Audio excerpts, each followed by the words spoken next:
ఓం శాంతి 9/3/2026 మధురమైన పిల్లలు, ఏ విధంగా సర్వుల కళ్యాణం చేయడం అనేది బాబా పాత్రనో అలా బాబా సమానంగా కళ్యాణకారులుగా అవ్వండి.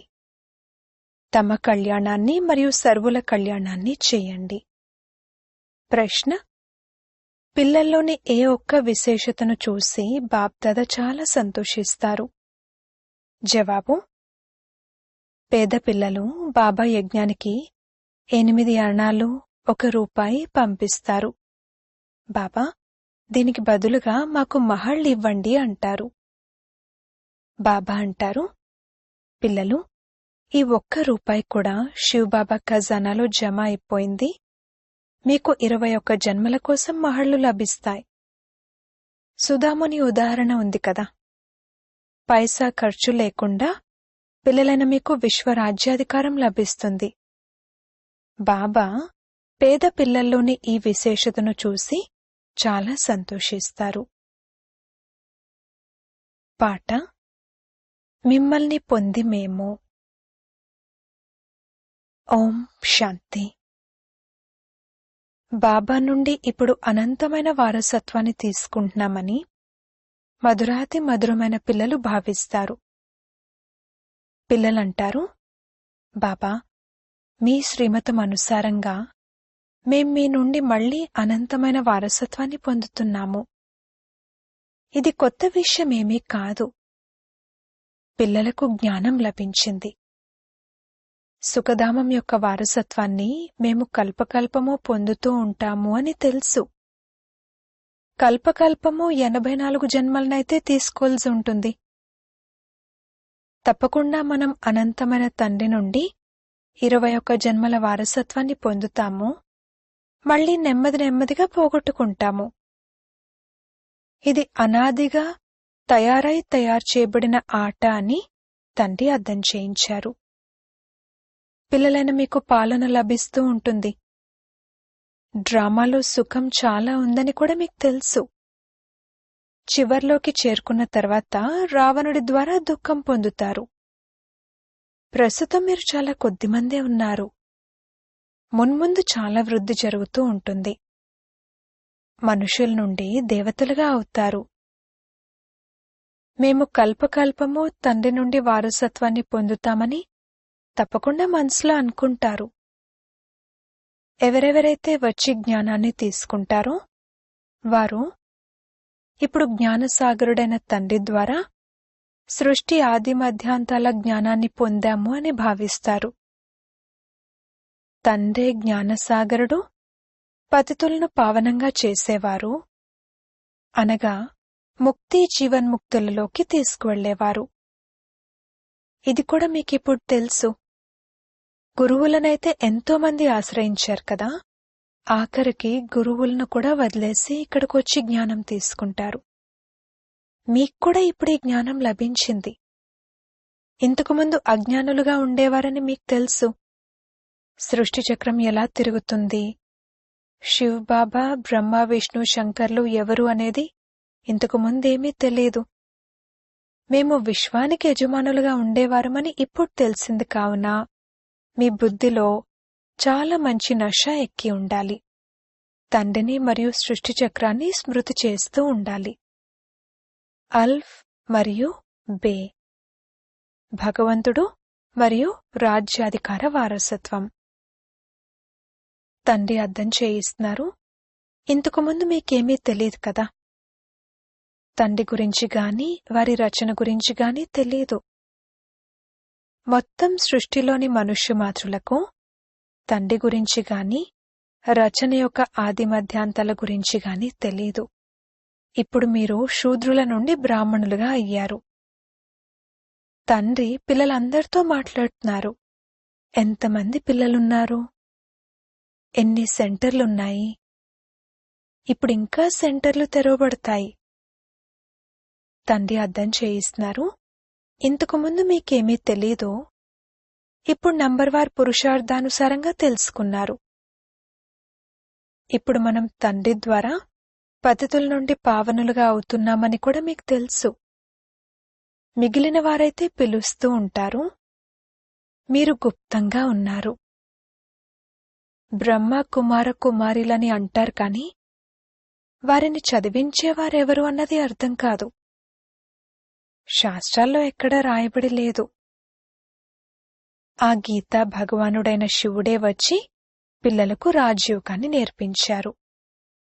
ఇది మీ బుద్ధిలోకొస్తుంది కదా. గీతను కూడా మీరు చదివి ఉంటారు.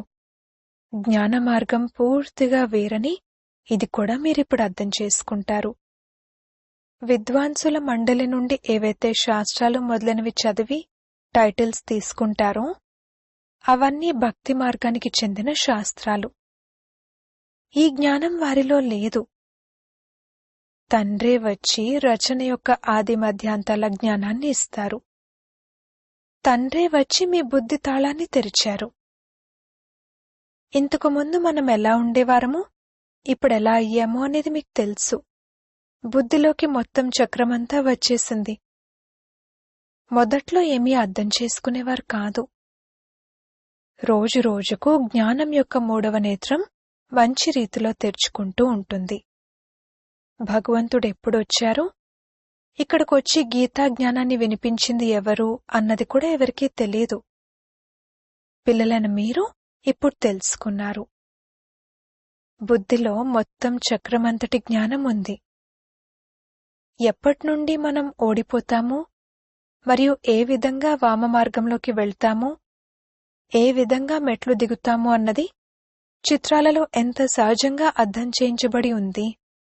ఇవి 84 జన్మల మెట్లు. ఎలా దిగుతాము, మళ్ళీ ఎలా ఎక్కుతాము, పతిత పావనుడు ఎవరు, పతితంగా ఎవరు తయారు చేశారు, ఇది మీకిప్పుడు తెలుసు. వారైతే కేవలం పతిత పావన అని పాడుతూ ఉంటారు. రావణరాజ్యం ఎప్పటినుండి మొదలవుతుంది, పతితులుగా ఎప్పటినుండి అయ్యారు అనేది అర్థం చేసుకోరు. ఈ జ్ఞానం ఉన్నది ఆది సనాతన దేవీదేవత ధర్మం వారి కోసమే. తండ్రి అంటారు, నేనే ఆది సనాతన దేవీదేవత ధర్మాన్ని స్థాపన చేశాను. ఈ ప్రపంచ చరిత్ర భౌగోళికాలను తండ్రి తప్ప ఇంకెవరూ అర్థం చేయించలేరు. మీ కొరకు ఇది ఒక కథ వంటిది. రాజ్యాన్ని ఎలా పొందుతామో, ఎలా పోగొట్టుకుంటామో అన్నదానికి సంబంధించిన చరిత్ర భౌగోళికాలను మనం చదువుతాము. ఇది అనంతమైన విషయం. మనం 84 జన్మల చక్రంలో ఎలా తిరుగుతాము?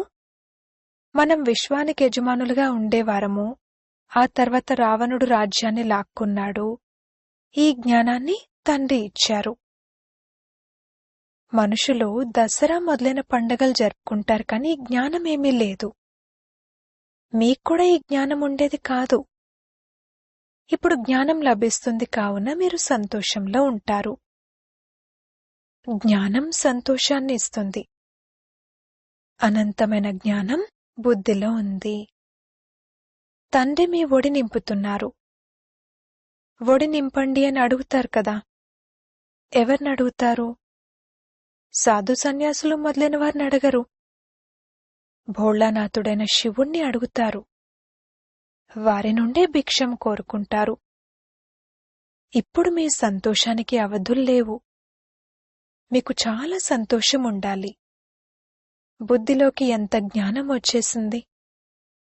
అనంతమైన తండ్రి నుండి అనంతమైన వారసత్వం లభిస్తుంది. కావున ఇప్పుడు మీ కళ్యాణాన్ని మరియు ఇతరుల కళ్యాణాన్ని కూడా చేయాలి. అందరి కళ్యాణం చేయాలి. ఇంతకు ముందైతే ఒకరికొకరు అకళ్యాణమే చేసుకునేవారు. ఎందుకంటే ఆసురి మతం ఉండేది. ఇప్పుడు మీరు శ్రీమతంపై ఉన్నారు, కావున మీ కళ్యాణాన్ని కూడా చేసుకోవాలి. ఈ అనంతమైన చదువును అందరూ చదువుకోవాలని, సెంటర్లు తెరుచుకుంటూ ఉండాలని మీ మనసు కోరుకుంటుంది. ఏమంటారంటే, బాబా ప్రదర్శిని ఇవ్వండి, ప్రొజెక్టర్ ఇవ్వండి, మేం సెంటర్ తెరుస్తాము. మాకేదైతే జ్ఞానం లభించిందో, దేని ద్వారానైతే అనంతమైన సంతోషపు పాదరసం ఎక్కిందో దాని ఇతరులకు కూడా అనుభవం చేయిస్తాము అంటారు. డ్రామానుసారంగా ఈ పురుషార్థం కూడా నడుస్తూ ఉంటుంది. భారత్ను మళ్లీ స్వర్గంగా తయారు చేయడానికి తండ్రి వచ్చారు. ఇంతకుముందు మీరు నరకవాసులుగా ఉండేవారని, ఇప్పుడు స్వర్గవాసులుగా అవుతున్నారని మీకు తెలుసు. ఈ చక్రం మీ బుద్ధిలో సదా తిరుగుతూ ఉండాలి. దీని ద్వారా సదా మీరు సంతోషంగా ఉంటారు. ఇతరులకు అర్థం చేయించాలనే నష కూడా ఉండాలి. మనం తండ్రి నుండి జ్ఞానాన్ని తీసుకుంటున్నాము. మీ సోదరీ సోదరులెవరికైతే జ్ఞానం తెలీదో వారికి కూడా మార్గాన్ని తెలియజేయడం మీ ధర్మం.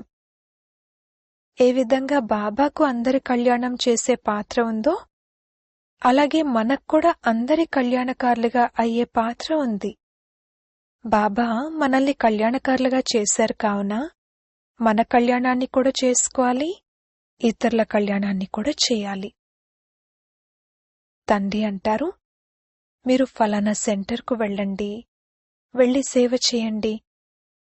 ఒకే చోట కూర్చుని సేవ చేయకూడదు. ఎవరెంత చురుగ్గా ఉంటారో వారికి అంతగా సేవ చేయాలనే అభిరుచి ఉంటుంది. ఫలానా కొత్త సెంటర్ తెరవబడింది. ఎవరెవరు సేవాదారులు, ఎవరెవరు ఆజ్ఞాకారులు, విశ్వాసపాత్రులు అనేది తెలుస్తుంది.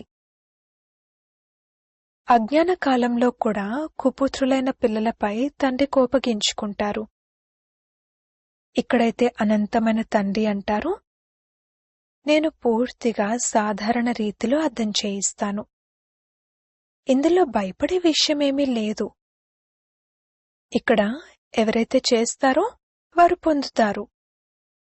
శాపం లేక కోపం యొక్క విషయమేమీ లేదు. తండ్రి అర్థం చేయిస్తున్నారు, బాగా సేవ చేసి మీ కళ్యాణాన్ని మరియు ఇతరుల కళ్యాణాన్ని ఎందుకు చేయకూడదు? ఎవరెంతగా అనేకుల కళ్యాణం చేస్తారో అంతగా బాబా కూడా సంతోషిస్తారు. ఈ పుష్పం ఎంత బాగుంది అని తోటలో బాబా చూస్తారు. ఇదంతా పుష్పాల తోట.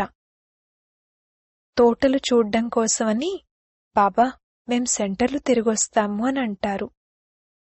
ఎలాంటి పుష్పాలున్నాయి, ఎలా సేవ చేస్తున్నారు, సంతోషంలో ఎలా నాట్యం చేస్తూ ఉంటారు అనేది వెళ్తే తెలుస్తుంది. బాబా మేం ఫలానా వారికి ఈ విధంగా అర్థం చేయించాము అని బాబా కూడా వచ్చి చెప్తూ ఉంటారు. ఈరోజు నా పతిని సోదరుణ్ణి తీసుకొచ్చాను, బాబా వచ్చి ఉన్నారని, వారు వజ్ర సమానమైన జీవితాన్ని ఎలా తయారు చేస్తున్నారని అర్థం చేయించాను అని చెప్తూ ఉంటారు. విన్నారంటే మేం కూడా చూడాలి అని కోరుకుంటారు. కావున పిల్లలకు ఉత్సాహం కలుగుతుంది, ఇతరులను తీసుకొస్తారు. ప్రపంచ చరిత్ర భౌగోళికాలను తెలుసుకోవాలి. భారత్ మొత్తం విశ్వానికి యజమానిగా ఉండేదని మీరు జడ్జ్ చేయగలరు. ఇప్పుడు పరిస్థితి ఎలా ఉంది?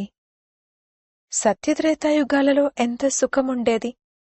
ఇప్పుడు మళ్లీ బాబా విశ్వానికి యజమానులుగా తయారు చేస్తున్నారు. ప్రపంచంలో చివర్లో చాలా అలజడులు జరగనున్నాయని కూడా మీకు తెలుసు. యుద్ధమేమీ ఆగదు. ఎక్కడో ఒక చోట జరుగుతూనే ఉంటుంది. ఎక్కడ చూస్తే అక్కడ గొడవలే ఉన్నాయి. ఎంత గందరగోళంగా అయిపోయింది. విదేశాల్లో ఏమేం జరుగుతున్నాయి, వారేం చేస్తున్నారు అనేది వారికి అర్థం కావట్లేదు. ఎన్ని తుఫాన్లు వస్తూ ఉంటాయి, మనుషులు కూడా మరణిస్తూ ఉంటారు. ఇది ఎంత దుఃఖమయమైన ప్రపంచం. ఈ దుఃఖమయమైన ప్రపంచం నుండి ఇప్పుడిక వెళ్లిపోనున్నామని పిల్లలైన మీకు తెలుసు. బాబా అయితే ఓదార్పిస్తున్నారు. ఇది చీచీ ప్రపంచం. కొన్ని రోజుల్లో మనం విశ్వంపై శాంతిగా రాజ్యం చేస్తాము. ఈ విషయంలోనైతే సంతోషముండాలి కదా. సెంటర్లు తెరుచుకుంటూ ఉంటాయి. ఇప్పుడు చూడండి, సెంటర్లు తెరుచుకుంటాయి. అప్పుడు బాబా ఇప్పుడు మంచి మంచి పిల్లలు వెళ్ళండి అని రాస్తారు. ఎవరైతే హృదయాన్ని అధిరోహించి ఉంటారో వారి పేర్లు రాస్తాను. అనేకుల కళ్యాణం జరుగుతుంది. బాబా మేమైతే బంధనంలో ఉన్నామని చాలామంది రాస్తూ ఉంటారు. అచ్చా, సెంటర్ తెరుచుకున్నట్లయితే చాలామంది వచ్చి వారసత్వాన్ని పొందుతారు. ఇదంతా వినాశనం అవ్వనున్నదని కూడా తెలుసు. కావున అనేకుల కళ్యాణార్థం కార్యంలో ఎందుకు ఉపయోగించకూడదు? డ్రామాలో వారి పాత్ర అలా ఉంది. ప్రతి ఒక్కరూ తమ తమ పాత్రను అభినయిస్తున్నారు. దయ కలుగుతుంది. ఇతరులను కూడా బంధనముక్తులుగా చేయడానికి ఎంతో కొంత సహాయం చేయాలి.